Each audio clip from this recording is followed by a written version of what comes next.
एक समय की बात है। पहाड़ियों के बीच बसे एक छोटे से गांव में ओलिवर नाम का एक उदास लड़का रहता था। उनके दिन अकेलेपन की भारी भावना से घिरे हुए थे, क्योंकि जब वह बहुत छोटे थे तो एक दुखद दुर्घटना में उन्होंने अपने माता पिता को खो दिया था। अब एक अनाथ ओलिवर को अपनी कल्पना में सांत्वना मिली।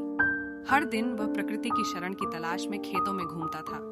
सरसराती पत्तियां और हवा की हल्की फुसफुसाहटें उसके साथी बन गईं। हालांकि उसका दिल मानवीय जुड़ाव के लिए, एक ऐसे दोस्त के लिए तरस रहा था जो उसके दुख की गहराई को समझ सके।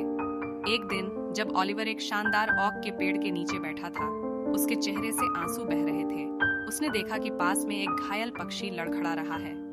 सहानुभूति से प्रेरित होकर वह ध्यान से प्राणी के पास पहुंचा। कोमल हाथों से उसने उसे उठाया और अपनी छाती से लगा लिया और उसी तरीके से आराम दिया जो वह जानता था। दिन हफ्तों में बदल गए और ओलिवर ने पक्षी की देखभाल की और उसे वापस स्वस्थ कर दिया। उनका बंधन हर गुजरते दिन के साथ मजबूत होता गया और ओलिवर को एक बार फिर मुस्कुराने का कारण मिल गया।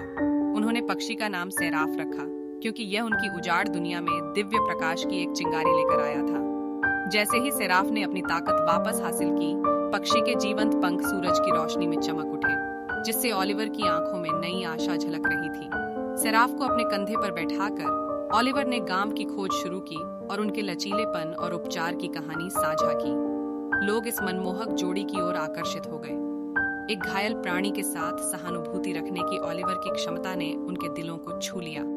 धीरे धीरे ग्रामीणों ने ओलिवर के लिए अपनी बाहें खोल दी और उसे अपने में से एक के रूप में गले लगा लिया। उन्होंने खुशी और दुख की अपनी कहानियां साझा की, यह जानते हुए कि वह दयालुता और समझ के साथ सुनेंगे।